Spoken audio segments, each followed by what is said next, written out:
Mike. Toronto. VK on the beat. Check. I'm in Toronto where you wanna get the city love. I'm from Toronto where you wanna get the city love. I'm in Toronto like we wanna get the city love. My city love me back for my city love. Welcome to episode 1866 of Toronto Mic'd, an award-winning podcast proudly brought to you by Great Lakes Brewery. Order online at greatlakesbeer.com for free local home delivery in the GTA. Palma Pasta. Enjoy the taste of fresh, homemade Italian pasta and entrees from Palma Pasta in Mississauga and Oakville. Visit palmapasta.com for more. Fusion Corp's own Nick Aines. He's the host of Building Toronto Skyline and Mike and Nick, two podcasts that you ought to listen to. RecycleMyElectronics.ca. Committing to our planet's future means properly recycling our electronics of the past. And Redley Funeral Home. Pillars of the community since 1921. Joining me today, making his Toronto Mic debut, it's Furnaceface vocalist and bassist Slo Tom Stewart. How you doing, Tom? Doing great. Thank you so much for having me, Mike. This is awesome. I've been looking forward to this, to doing this. Well, just for this episode only, you may call me Ottawa Mike. Ottawa Mike, you bet. Yeah. So are you in Ottawa right now? I am, yeah. I'm sitting in the shop of the music store where I supposedly fix a bunch of busted amps. And I'm looking out at the corner of Bank and Gladstone right now. Okay. You know, for many, many years, I was married to a lovely woman whose dad lived in Ottawa, and I spent a lot of time in Ottawa. That's a pretty cool, very walkable, very nice city you live in there. Yeah, we feel really lucky. It's pretty cool, you know. And have you always lived in Ottawa? Well, my dad was in the military, but ever since like grade 11, I've been in Ottawa. Lived out in Nova Scotia for a while, lived in Petawawa for a while, but all my adult life I've been in Ottawa. Yeah, I love it. It's a great town. There's lots of cool stuff going on. Always a good scene. Lots of cool bands. Lots of DIY. Well, I'm hoping you'll, flesh that out for me a bit. Like, I want to know all about, Furnaceface. I want to know everything post Furnaceface. I have so much, a yearning to absorb what was going on in Ottawa. But can I just read you a note I got from somebody who heard you were coming on the program? Yeah, for sure. I'm excited. All right. Jim Moore from Rusty, he wrote, Furnaceface, my old band, One Free Fall, did a show with them in Ottawa. It was in a Mexican restaurant. So I'm pausing for you to tell me, do you remember this at all? Well, it was probably the downstairs club right below Mexicali Roses, which would have been the Mexican restaurant. And but we also Furnaceface played with Rusty at the University of Victoria, like the hall there. Okay. Okay, that's the kind of info I'm looking for here. So do you remember what year are we talking about with this One Free Fall? Because that's pre-Rusty. What year do you think that might have been? I think that probably would be right at the beginning of Furnaceface, because our first single came out in the fall of '89. It's called Drugland, 7-inch single. And then the cassette of our record came out in, shortly after that. And so if that was before Rusty, that show probably would have been the downstairs club or even the upstairs club, which sandwiched Mexicali Roses. And that would have been sort of like, probably 90, kind of that 90, 91, I would say, Okay. So, of course, Rusty's formed because One Free Fall, merges with Scotty Mack, who left the Doughboys. You were telling me before I pressed record, you listened to the John Kastner episode of Toronto Mic'd, right? Oh, absolutely. Yeah. I mean, that's the thing that really drew me in. I'm a huge Doughboys fan. I love those records. And I've always been impressed by the whole band, but especially John, holding everything together. And I really enjoyed that interview. And I thought, hey, maybe they'd be interested to hear a thing or two from old Slo Tom. Well, that's just it, right? Like, so that was like my Doughboys deep dive, but now I want to do a Furnaceface deep dive. Like, I'll tell you, I've been listening, and I feel like this is a underappreciated spoke in the wheel of Canadian rock. Well, that's high praise. Well, thank you. I mean, it was a pretty crazy, as you can imagine, it was a pretty crazy 11 years.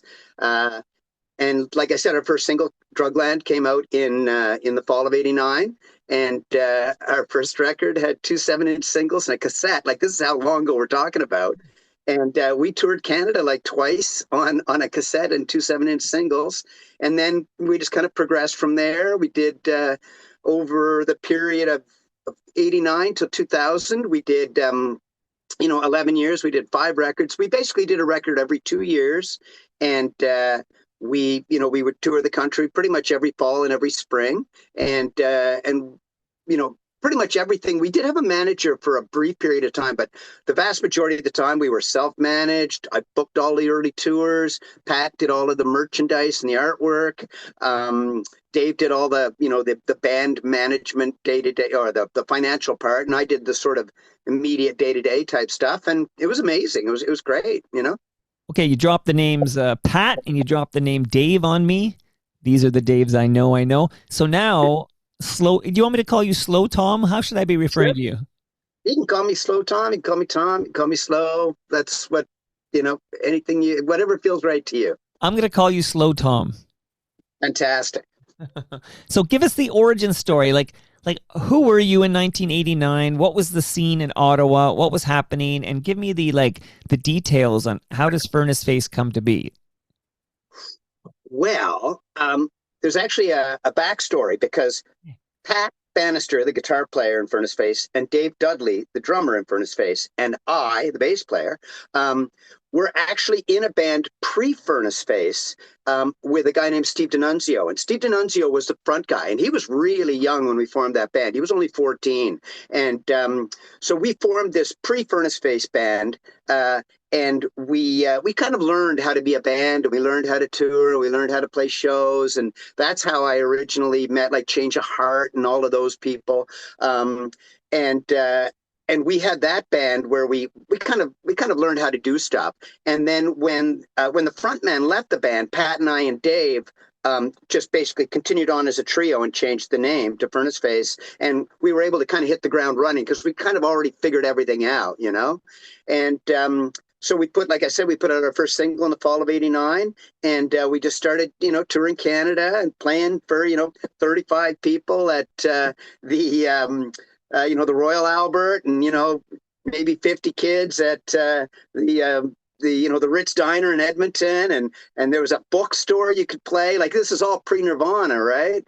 And so there was a bookstore we could play in. I think it was in Regina. It was called Cover to Cover, and so it was very it was very extremely it was cassette and singles and stuff, and but we were super happy. We were really, really excited that we were actually able to kind of do this thing and, kind of go along. And then we recorded our second record called Just Buy It. And Bob Wiseman remixed that. And that was our first CD. It sounds so crazy to talk about it like this, but, this was a long time ago. And we put that record out, and we did our first tour of Canada. And then suddenly Nevermind hit. And overnight, Nirvana, just everything was changed. Just literally, we went from playing for 35 kids here and 50 kids here to playing to 500 kids or 1,000 kids. Wow. Suddenly what we were doing, which was this obscure thing, was suddenly cool and suddenly popular. And we didn't change anything. We were just lucky. Perfect timing. Perfect timing. Now, where does the name Furnaceface come from? Oh, the drummer in Dave had come up with a bunch of different names, and including some other ones that Ottawa bands took.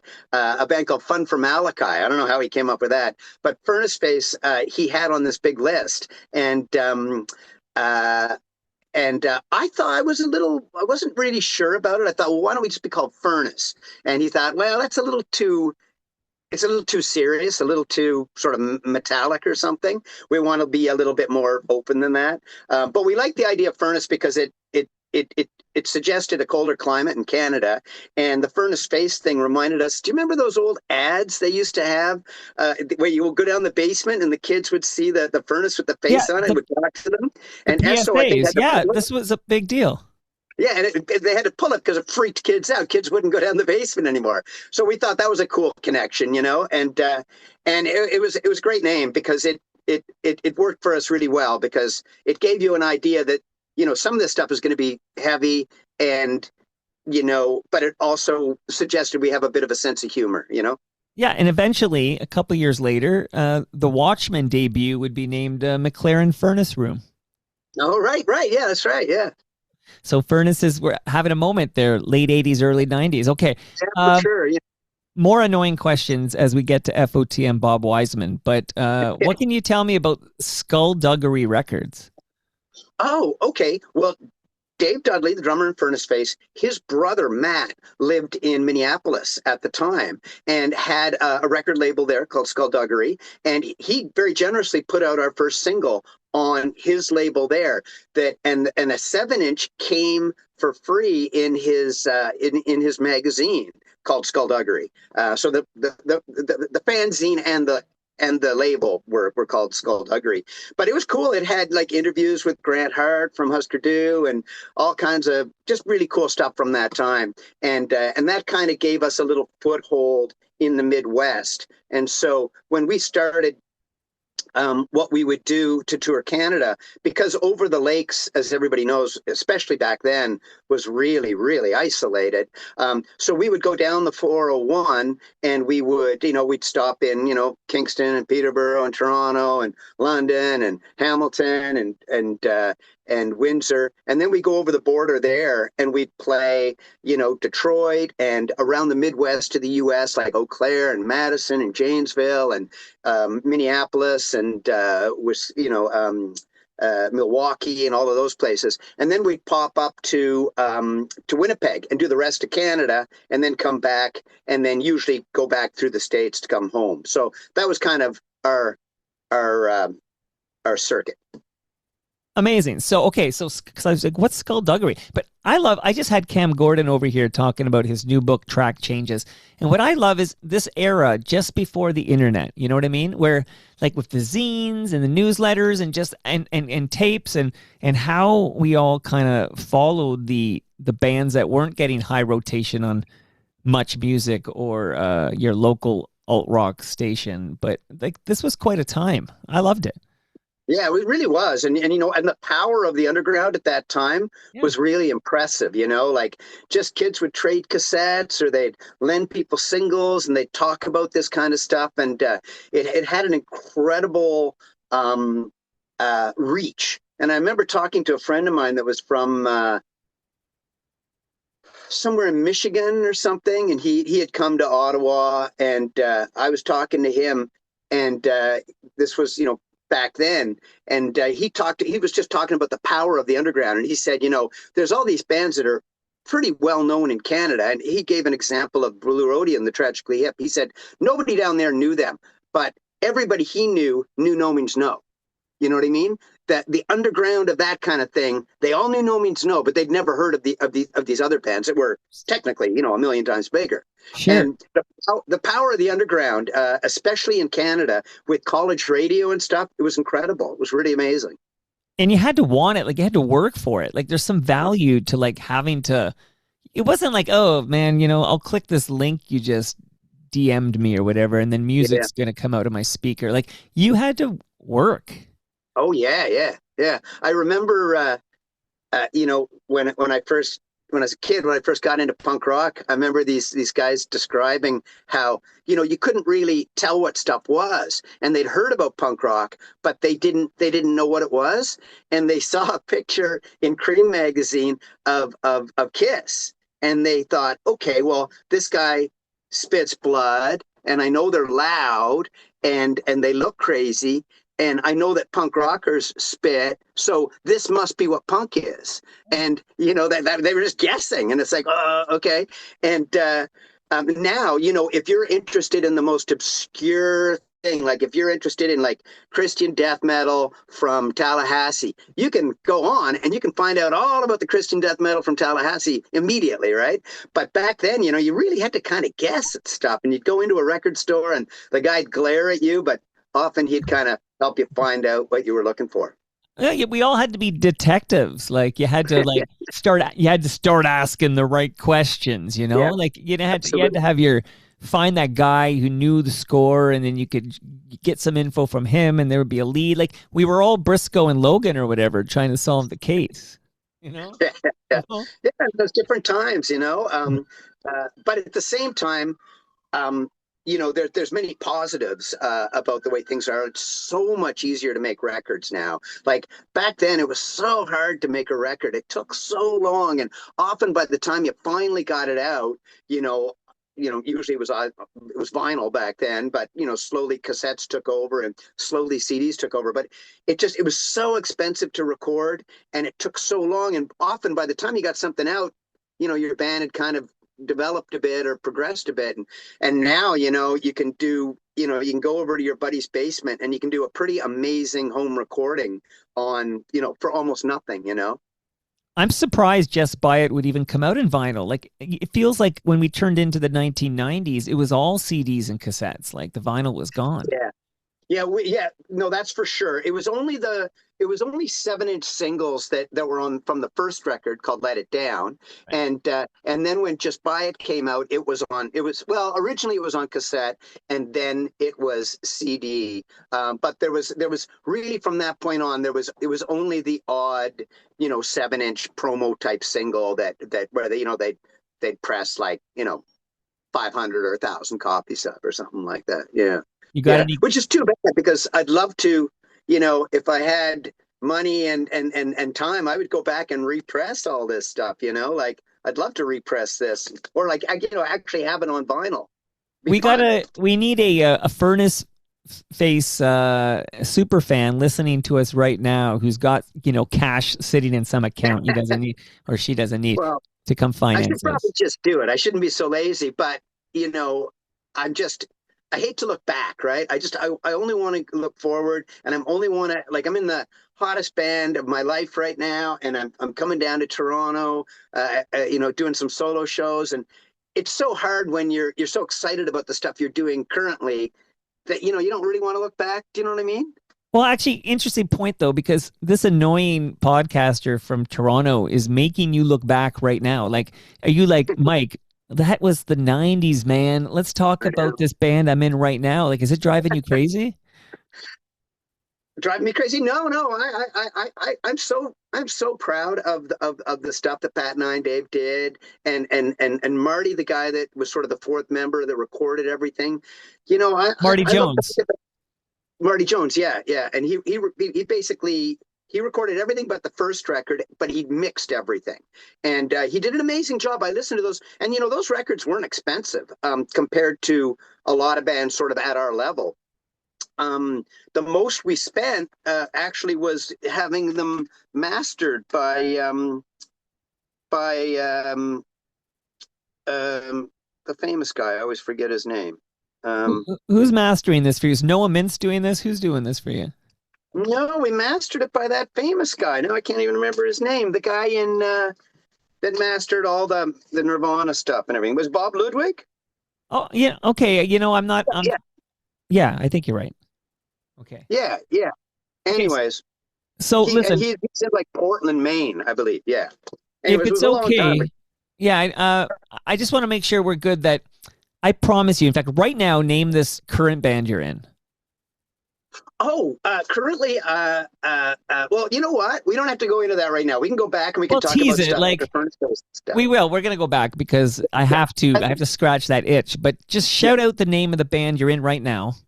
The current band is called Slo Tom and the Handsome Devils, and we will talk about that. But there's a And you're couple of coming to records. Toronto?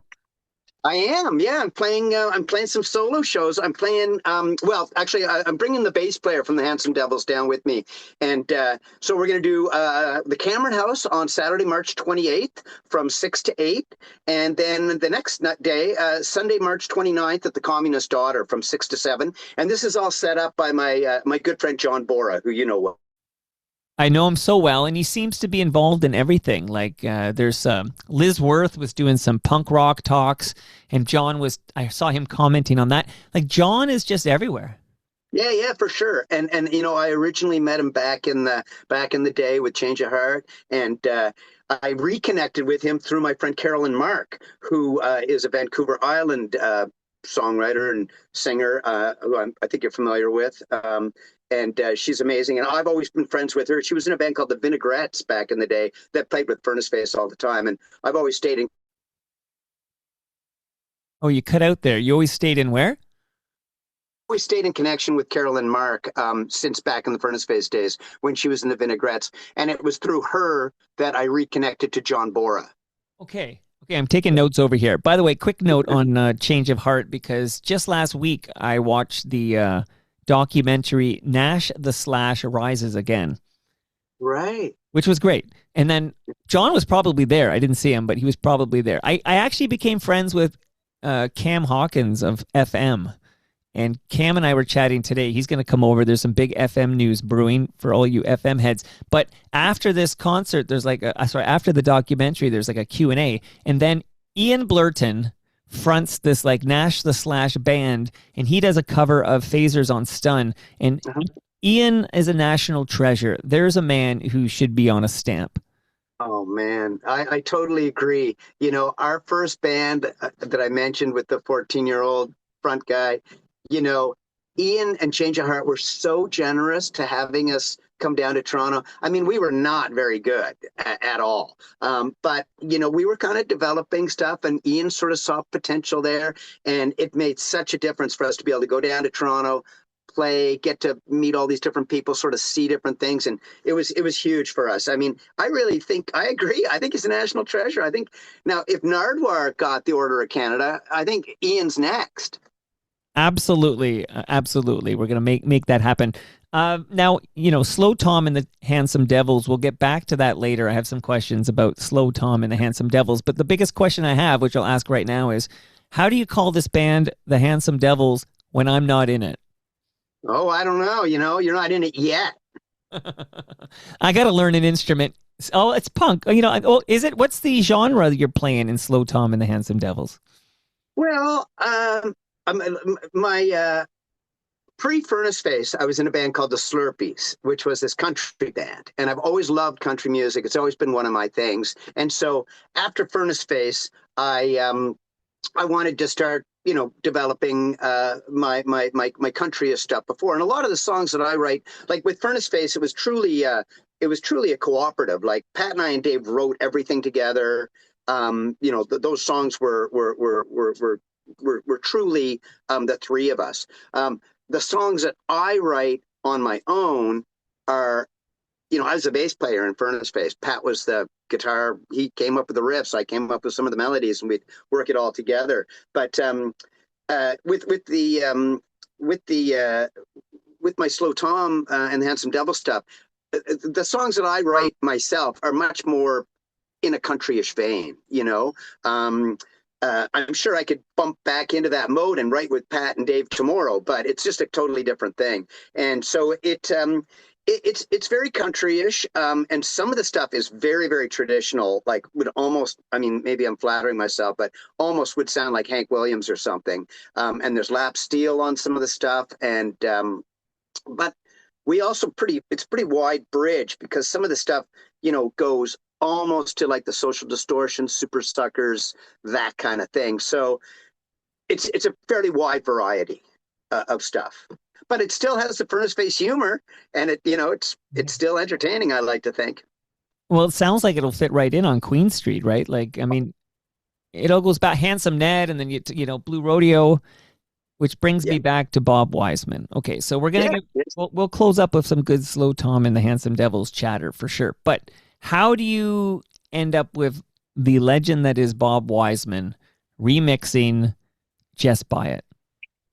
Well, what happened was Bob had just left, or I think he had just left Blue Rodeo, and he was playing a solo show here in Ottawa. And I went to see him, and I was just talking with him afterwards, and I gave him a cassette of Just Buy It, our second record, and this was the early, the early mix in a different track order and everything, and I didn't really even think twice about it, and then I got a letter from him, snail mail, saying, "Hey, I really like this thing, but I think we could really improve it with mixing it a little bit better. And why don't you come down to Metalworks, and I'll remix it, and I'll do a slightly different track order, and then we'll get Peter Moore to master it, and we'll then you'll have something that you can put out as a cassette. I mean, as a CD." And so we did that, and he did a great job. He really did improve it. Better mixes, just a little bit more time, and fixed some odds and ends and stuff. And Peter did some stuff too, so that both sides of the cassette would match. And yeah, so that's kind of, it was just one of those things, you're a kid, you're handing people cassettes. That's how I met Bob. Well, it's such a small world, because we were talking about Ian Blurton and Change of Heart, and one of the great albums from that band is Smile. And I put together a little audio documentary about this gong, I hope that appears on Smile for Change of Heart, that is produced. The gong itself is apparently recorded at Metalworks, and it was hit by Gil Moore and was produced by Bobby Wiseman. Wow. The gong. Yeah. But the funny thing is, so I kind of was, I had Ian down here, and we were trying to get at the heart of it. And that's when we remembered that, it was, Bob Wiseman produced it. And then I had Gil Moore down here. And I said to Gil, and he looks at me, and I'm telling him the story, and he looks at me and he says he has no memory of ever hitting a gong. So maybe That's Bobby funny. hit it himself. Who knows? You know what I mean? Who knows? Yeah. Who can remember this stuff? Who can remember this? Okay, so Just Buy It, which the cold open to this episode is actually the preamble. But wait, there's more. All that before Right. this, which I quite like. But my question is regarding, the biggest city in the country. Ottawa's a great city, but the biggest city in this country, did you know it's Toronto? I did know that, I think. It's a fun fact. Okay. And the biggest at the time that you're breaking, so you mentioned Nirvana and When Nevermind breaks, thanks to Smells Like Teen Spirit. That's sort of this tipping point when suddenly radio in this country can go all in on alt rock, right? And they need to they need their CanCon. So bring in the Rusty, bring in Lowest of the Low, bring in, we mentioned the Watchmen, get The Pursuit of Happiness. Well, I don't know if you, rock, we'll make that pass. That'll work. Okay. So we'll make all that work, right? Did you get any, so the biggest station we had for that genre in Toronto was 102.1 The Edge, CFNY. Mm-hmm. Did you get any love from CFNY? Oh, I believe so. It's all a big blur to me now, and we weren't living there, but I felt that, we were so fortunate, we got lots of radio play, and I don't remember anywhere in the country that didn't. And not that our stuff was the most radio friendly stuff, but it was a different time. But the biggest thing that really hit with us was Much Music. We had, Much Music just changed everything for us. Well, elaborate on that. So what videos would Much play? When would they play it and all that? Give me a little taste of how Much Music helps out Furnaceface. The big break for us was when I'll try to put this in a nutshell, but when Nirvana hit, we were signed to we had a deal with Cargo Records to distribute us, Cargo in Montreal. So we had this great distribution deal, and they were selling just buy it CDs, and we had a really great indie deal because we were our own thing. I think we were getting like $7 a record or something at the time when a major label you were getting $1 a record. Hey, that's pretty good. Yeah, it was amazing. But we were indie and we were our own thing. We were doing it ourselves, and so we made this deal with Cargo. Well, then Nirvana hits, and suddenly it's cool. Like suddenly this is a big thing, and Cargo had the rights to Bleach, and so MCA went to Cargo and said, "We'll do anything to get the rights to Bleach because we can sell a bazillion copies of them." And Cargo said, "Okay, we'll give you the rights to Bleach, but you've got to take our 3 big sellers." And at that time, it was Shadowy Man, it was SNFU, and by coincidence, it just happened to be us because they just got our thing and it was starting to happen. So suddenly we were still had our indie deal with Cargo. We were still getting the thing, but we were distributed by MCA. So we were on the front rack of every store. It was amazing. And coincidentally with that, an amazing filmmaker named Anthony Seck approached us and said, "I'd like to do a video for this song about to drown." And he had this idea of doing it in the pool at Carleton University. And so we went in. I wasn't really thinking that much of it. And we went and did it. And bam, suddenly, not only do we have this record with national distribution, but our video is on heavy rotation at Much Music and ended up winning a CMVA and selling a bazillion records. And it was amazing. It was a crazy, amazing time. And like I said, we literally went from playing to 35 kids in Regina to playing to 1,000 kids. It was crazy. Well, thank you, Smells Like Teen Spirit. I tell you, it's crazy the way that, something affects everything, But I want to stress, we didn't do anything different. We were doing the thing that we'd always done, and we were very happy, going across the country in our van, playing to 30 kids here, 50 kids here in the back of a bookstore, or whatever. And then suddenly when it hit, it was like, oh, okay, well, we can ride this wave. It's fine. But, we didn't kind of have this sort of set idea like, oh, this is going to last forever. We were a little bit more like, well, it'll go back to us playing to 35 kids. That's okay. Amazing. I know. And like other CanCon bands caught up in the wave, of course. In 91, Sloan, speaking of Slo Tom, so Sloan puts out Smeared, and that fits right in too. Like all the pieces kind of connect. And I can tell you this guy you're talking to right now was all in on this sound. Oh, yeah. I mean, I saw Sloan, the pre-Sloan band, who didn't probably do that many shows. They're called Kearney Lake Road. Right. And I've stayed friendly with Chris ever since. He's the only one I really know very well. But just such an impressive band and so amazing, all the stuff that they've done.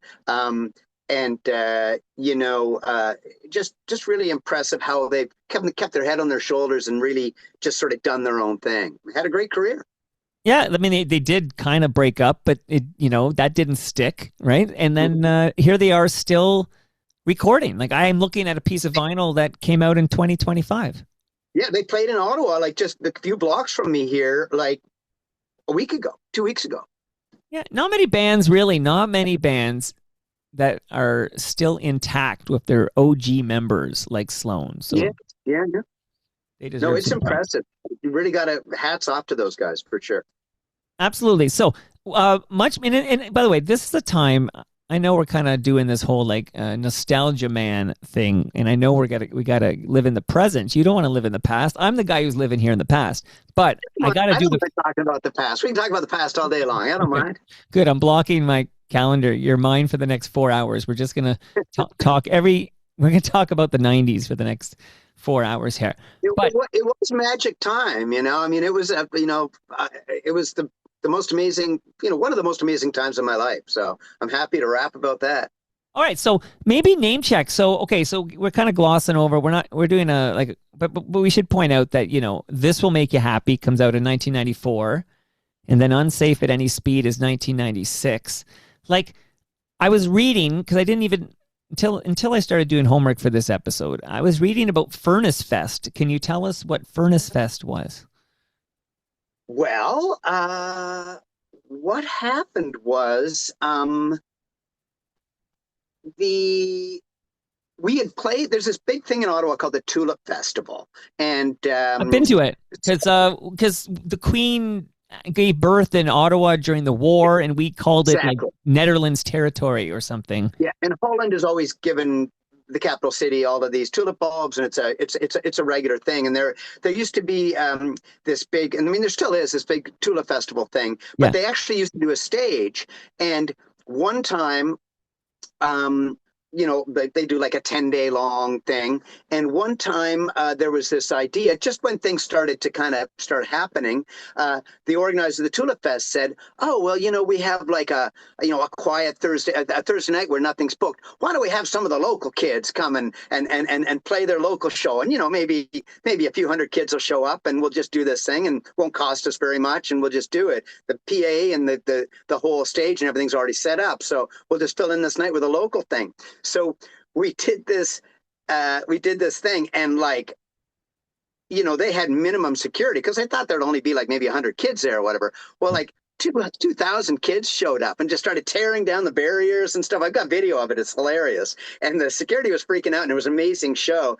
And then the next year at the Ottawa X, the promoter there decided, oh well, we'll do a night. You guys can clearly draw, so we'll do a night at the Ottawa X. Again, the stage and everything was already there, and so I said, okay, well let's do it where we make it like a whole afternoon and evening thing, and we'll headline it, and we'll have bands from.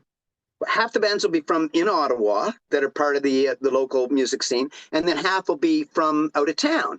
So we had like 13 Engines, and we had I think Dayglows played one of them, and Thrush Hermit, and like we tried to have bands from all around across the country mixed with a local band, out of town band, local band, out of town band. And he said, well, what do you want to call it? And I said, well, let's call it Furnace-Fest, always thinking of branding. And so that was a great success. And then we did it the next year at a different location, called that one Furnace-Fest 2. And I think we might have even done a third one. I can't remember, but that's the way it sort of developed. And it was really great. It was really fun. We got to play with all of our friends here in the Ottawa scene on a big stage, and also with bands from across the country. So yeah, really fun. Well, Slo Tom, here's what I would love for you to do. Could you name check some of those local Ottawa bands that might have played a Furnace Fest? Well, definitely one of our closest friends' bands was called Mystic Zealots, and they were an amazing band, really great songwriting, just great, really good vocals, which Furnaceface kind of lacked sometimes. But so they were great.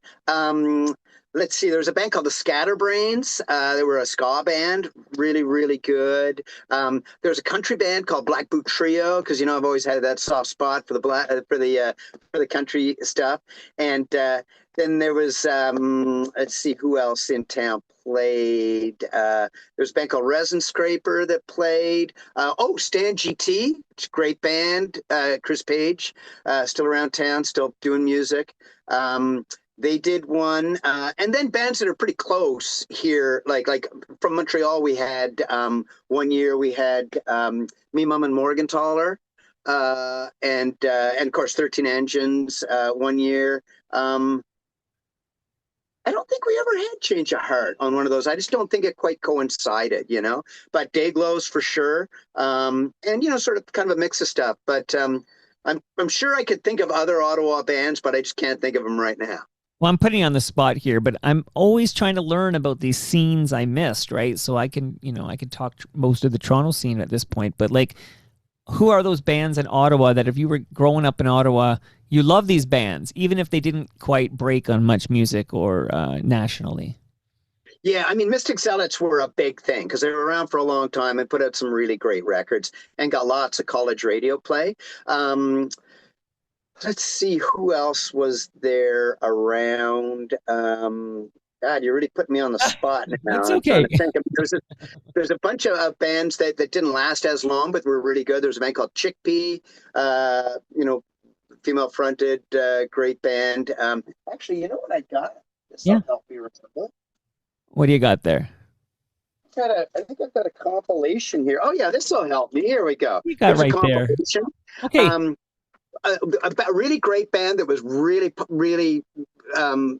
did some interesting things was called the Wooden Stars, and the drummer in that band, Jeremy, I believe, went on to play with was it God? No, not Godspeed, but uh, um, not Alexis on Fire, Arcade Fire. Oh, get out of I think town. Montreal greats, of course. I'm pretty sure. Yeah, Wooden Stars were an amazing band. Punch Buggy were really popular Yeah, too. I remember Punch Buggy. Yeah, Punch Buggy. We brought them out on tour a bunch of times. There's a really great instrumental band called Polaris that did sort of Ventures instrumental Shadowy Men type stuff. Yeah. A really popular band who also played Furnace Fest was called Jimmy George, and they were sort of more of a rootsy type thing. They had banjo and mandolin, fiddle, accordion, kind of a pogsy type thing. They're really great. There's a band called Fishtails that also played one of the Furnace Fests. And Dave Draves, who's a local producer, who recorded the first Kathleen Edwards record, the one that won the Juno and everything. Or I'm sure the other ones did too. But so Fishtails were Dave Draves' band, and that was all kind of part of it. Yeah, so that's some of the bands that you would have remembered from the Ottawa scene at that time. Love the the nostalgia going back and digging that very, very much. Absolutely. Now, Yeah. question. It was I can't stress again how much of a magical time it was. It was a really, really cool time, and it was just so fun. Everybody was doing stuff, and everybody was excited about stuff, and you'd see your video on TV and you'd hear your song on the college radio. And Ottawa's also really fortunate. We have a really, really, really great college radio station, CKCU, and it's made all the difference as far as because we're not an industry town, and we know that. But having CKCU really encourages people to do more DIY type stuff. Absolutely. Now, just to tie up some ends here, so you got Bobby Wiseman's helping you, and then of course he had left Blue Rodeo at that point.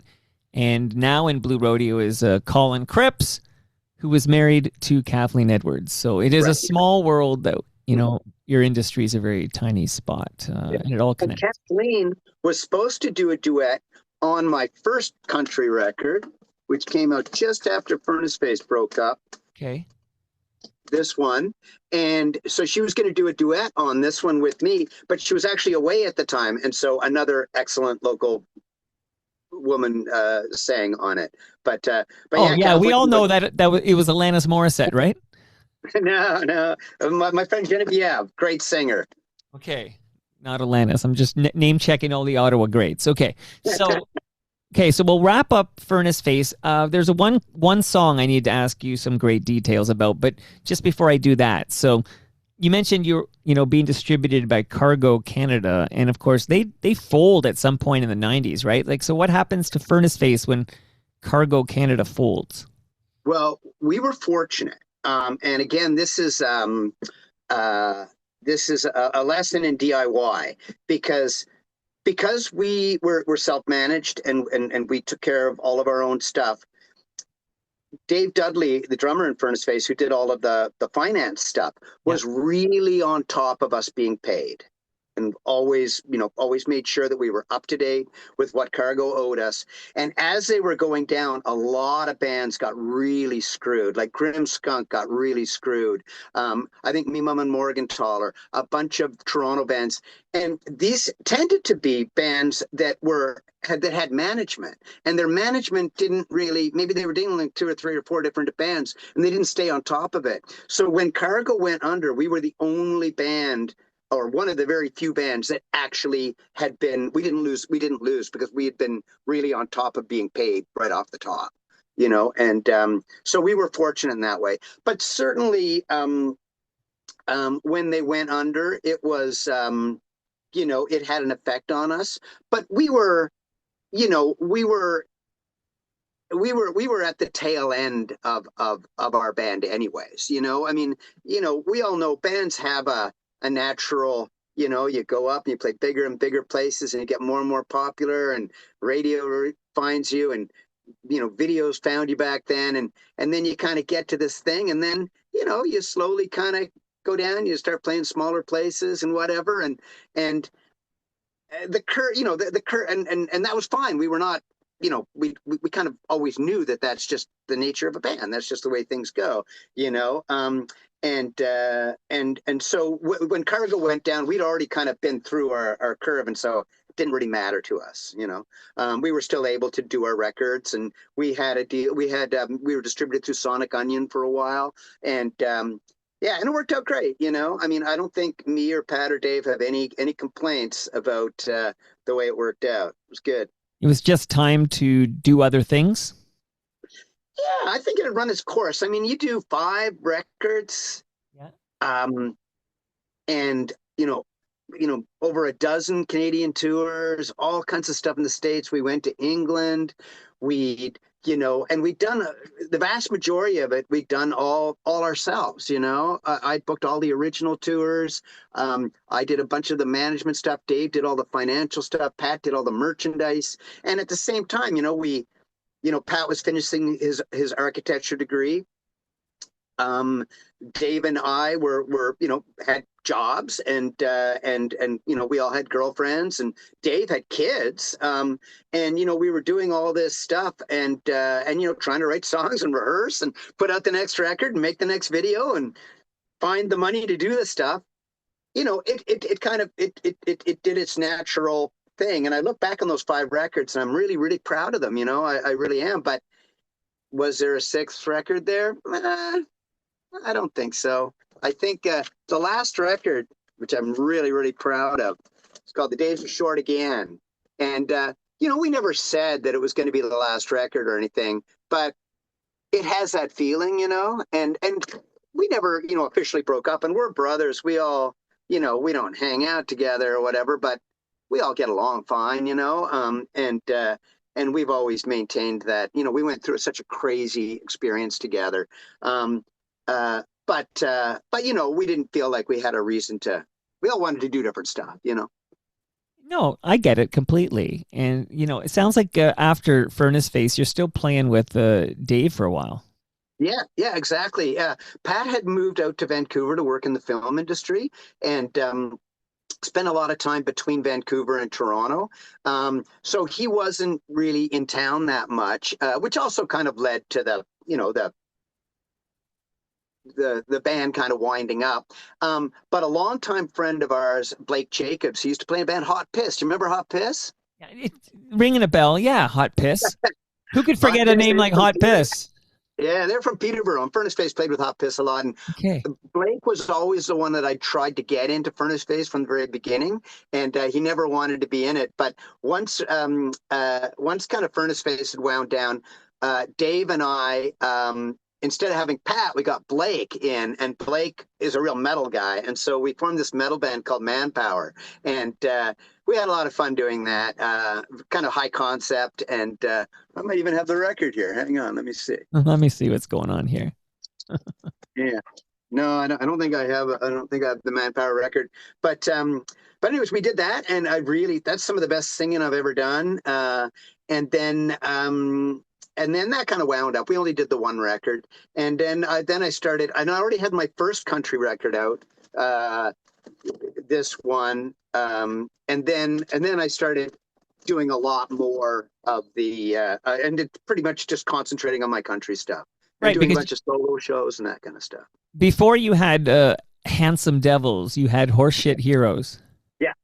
The first band, this is a live record. That was our first record. And it was live in a little club, the Downstairs Club, which was the one that you'd mentioned off the top that I think Rusty played with us. Right. And no, it was the band before Rusty, right? The Jim Moore and Ken McNeil band before Rusty. They were called One Free Fall. Right? So, yeah, One Free Fall did a show there with you guys. You still there? Hey, where's my Slo Tom? You there, buddy? Okay, so Slo Tom's frozen, but we got to get him back because I have a million questions about a song that I've been thinking about forever, and I can't believe I have a chance to get an answer on it. So while I wait for Slo Tom, I'm going to thank Palma Pasta, delicious Italian food, Great Lakes Brewery, delicious craft beer brewed right here in southern Etobicoke. I want to thank Nick Iones. He's got a show called, he's got Mike and Nick, which we're going to record tomorrow, and Building Toronto Skyline, which we're going to record tomorrow. Here comes Slo Tom, and recyclemyelectronics.ca, and of course, Ridley Funeral Home. Slo Tom, you there, buddy? This connection from Ottawa is shout out to Ridley Funeral Home. So we're waiting for Slo Tom to reconnect. This is a live on the floor experience. And then maybe I have a quick question about, hey, you there, Tom? You back? Sorry, am I back? I can hear you, but I can't see you, but I can hear you. Whoa, what the hell? What, did you lose your internet? I don't know. Maybe, did your battery die? No, it shouldn't. No, I still have like 70-some%. Oh, that's good. That's good. We've been talking for almost an hour. So I don't need the video because I only have a couple more questions before we get back to the Handsome Devils. And Slo Tom has left the building. We're going to get him back. I'm not giving up on Slo Tom. Slo Tom, by the way, SLO apostrophe. There's no W there. I won't give up on this man. I don't give up on my guests. We're going to make this happen. Shout out to Carol Pope. I think we took a few runs at it with her internet connection. All right. Is it working now? I hear you. So I'm going to hit you with a question. You ready? Sure, yeah, fire away. Okay. Before I lose you again. What happened in 1997 when the pyrotechnic effect burned you when you were on stage? You know, I've heard that thing. I mean, we did a lot of crazy stuff during shows and during videos, but... Oh, we lost him again. What's going on in Ottawa? Don't they have Bell 5 in Ottawa? Jeez Louise. So, ladies and gentlemen, you know, this is the kind of thing that happens when the guest is not in my basement. So I will say tomorrow, Rita Zekas is in the basement making her Toronto Mike debut, and we won't require an internet connection for that one. We're going to make that happen. I don't understand why it just keeps saying recording in progress. Well, it is recording. Like, I am recording it, but that shouldn't be booting you off the internet. Yeah, weird. Okay, sorry. All right, tell me about the burns. Is that bullshit? Do I need to edit Wikipedia? I think you need to edit Wikipedia because I don't remember any burns. I mean, there was some dicey moments with stuff, but I don't recall that. Fascinating that, you know, so I'm talking to myself now. I was going to say, it is fascinating that Wikipedia could have this nugget and people will regurgitate it forever and ever. People are going to make podcasts and do blog posts, and there's going to be AI slop, and everybody's going to talk about Slo Tom and the burns he got on stage in 1997 and all this detail, and they're going to talk about his full recovery. There's no scarring. And then you get Slo Tom on the show, and he tells you that never frickin' happened. Okay, glad to hear it. So, Tom, I don't know what's happening with your internet, but I have to ask you about a song I've been obsessed with since I first heard it on CFNY. Sure. I moved over into another office here. I think there's more computer stuff here, so hopefully it won't do it again. Hopefully. But you need to bury me in information about a song I still love. I've been listening to it all week. The Ballad of Richard Iommi. Oh, my God. Well... Okay. This is now cruel and unusual punishment for the listenership, and I humbly apologize. You know what? You deserve a ticket to my one-man show at the Elmo on May 21. Go to torontomike.com, click Elmo gig at the top, and, you know, buy a ticket or two. Please do that. I want to see you there. It keeps cutting out on the internet. Is there a way I can go closer to a router? If you just go away from the internet and just use your phone. Do you have internet on your phone? I don't know. Oh, probably. It was working fine, and then it just suddenly starts. I like this troubleshooting. Who's helping you there? That's Ray. Do you know Ray from the John Henrys? Oh my God. Okay, well, tell Ray he's an angel from heaven. And Oh my goodness. If I survive this, I'll survive everything. Here we go. Slo Tom coming back. I think he's going to leave Wi-Fi and just use his data. We only have a little mop up here.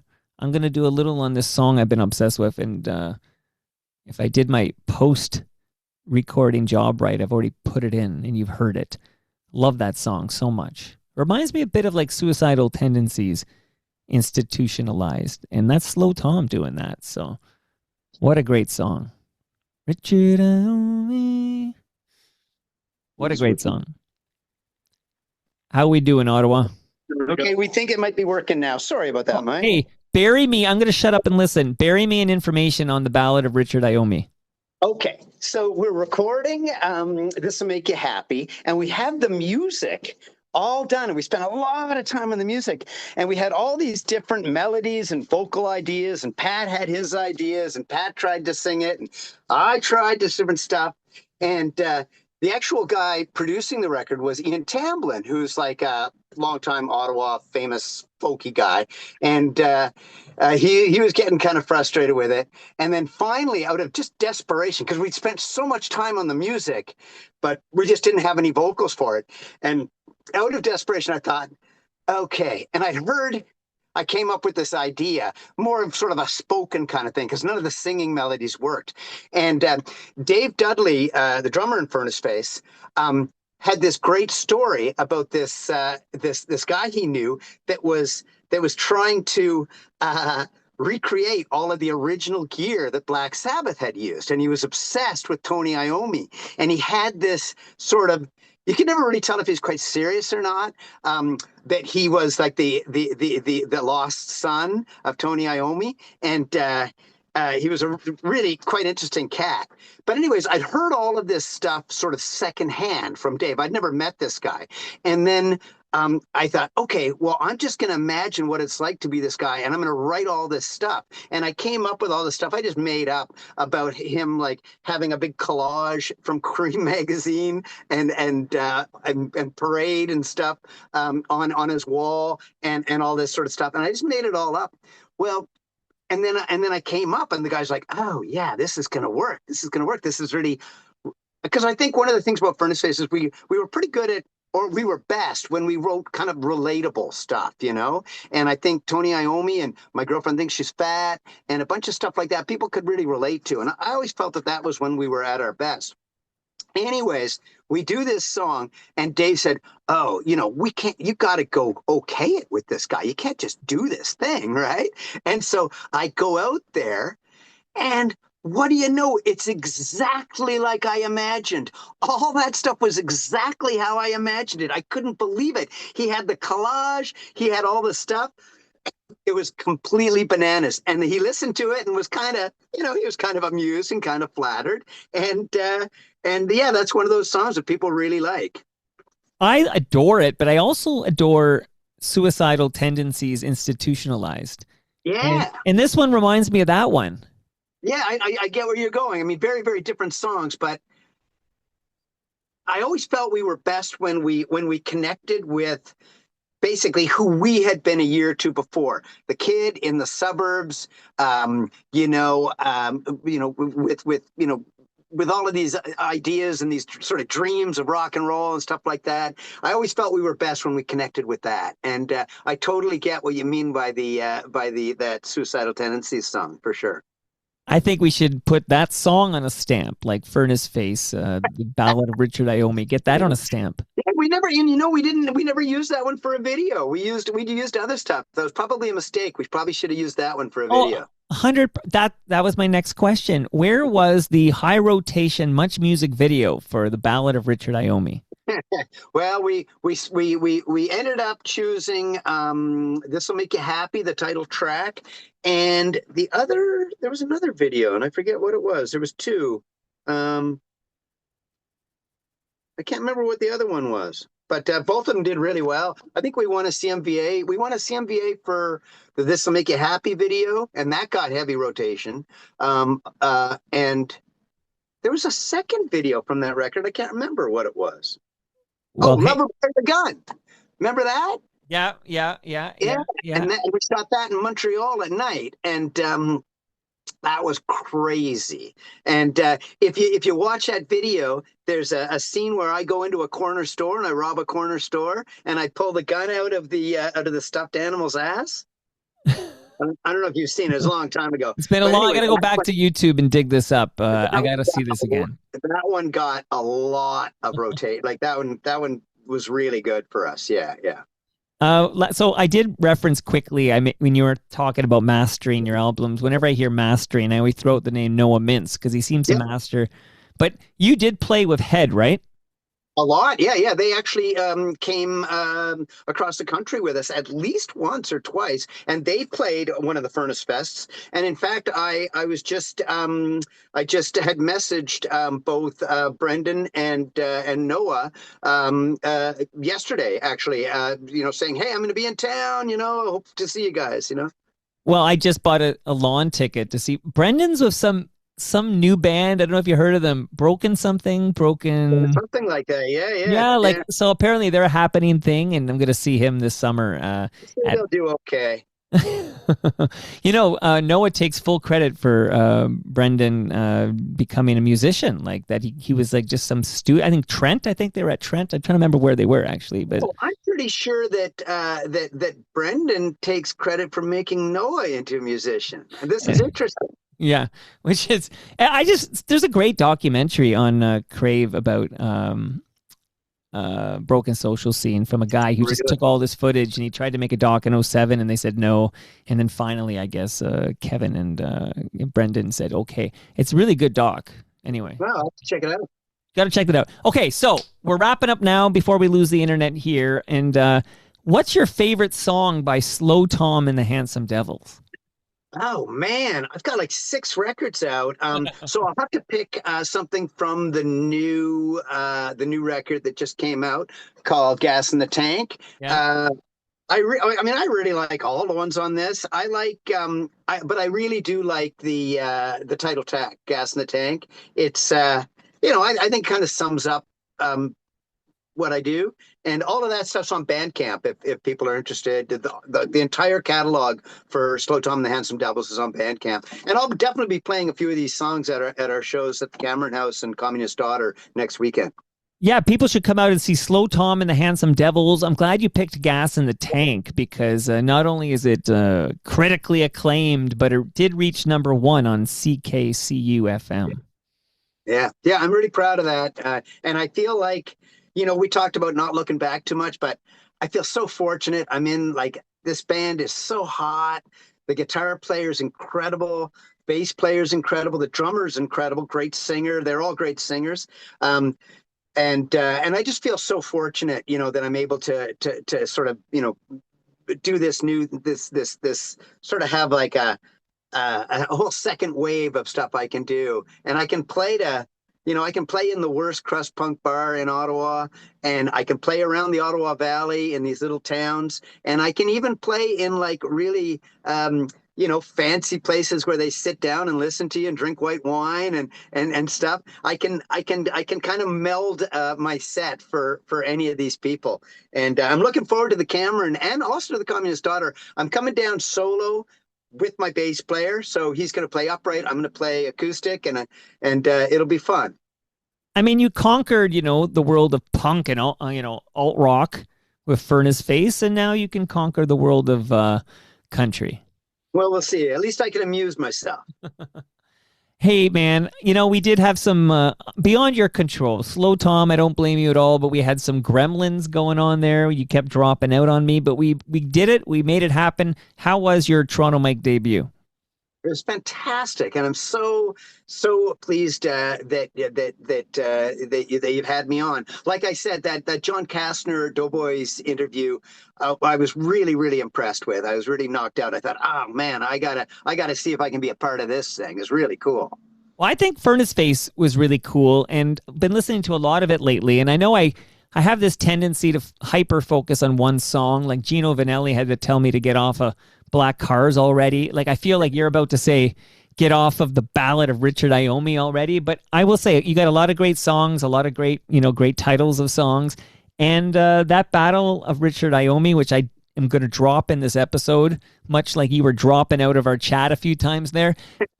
I think you're going to win over some new fans. I think some people might have missed you in the 90s, and they're going to go back and catch up on what they missed. And I hope they go and see you, Slo Tom, and your Handsome Devils.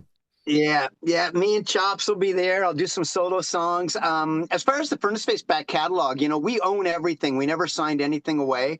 But Pat and Dave aren't crazy about putting stuff on any of the iTunes or anything like that. But they have agreed that we can do stuff on Bandcamp. We haven't done it yet, but I'm in the process of that. And as far as, I'll just plug these one last time. I'll just plug these shows. I haven't played in Toronto, for a really long time. And I'm playing solo show with my buddy Chops backing me up on bass. Saturday, March 28th at the Cameron House from 6 to 8. And then Sunday, March 29th at the Communist Daughter, March 29th from 6 to 7. Set up by my very good friend John Bora. I really appreciate him setting that up. So I hope people can make it out for it. John Bora is a legend. Yeah. And when does this whole thing come out? Well, let's say, as I speak right now, my laptop tells me it's 3:03 p.m. All I'm going to do, because I'm not going to edit any of that, I'm going to drop in a song. So I'm going to drop in the ballad of Richard Iommi, because that's the kind of guy I am.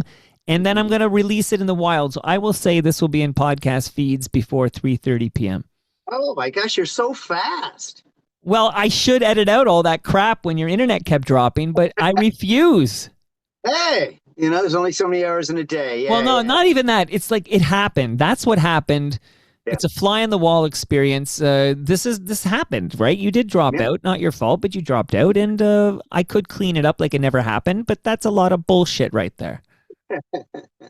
All right. Well, but Tom, this was amazing, man. I want to thank you for giving me over an hour of your life here, and I hope to meet you when you get to Toronto. I'll buy you a Great Lakes beer. That would be great. I would love that. Yeah. Well, I can't thank you enough. I'm so happy to be on here, and I'm going to share this to everybody I can. Woo. You're now an FOTM, much like John Bora and Noah Mintz and Brendan Canning. Who else did we name check? Ken McNeil, Scotty McCullough, John Kastner. You're now an FOTM, Slo Tom. I'm honored. Thank you.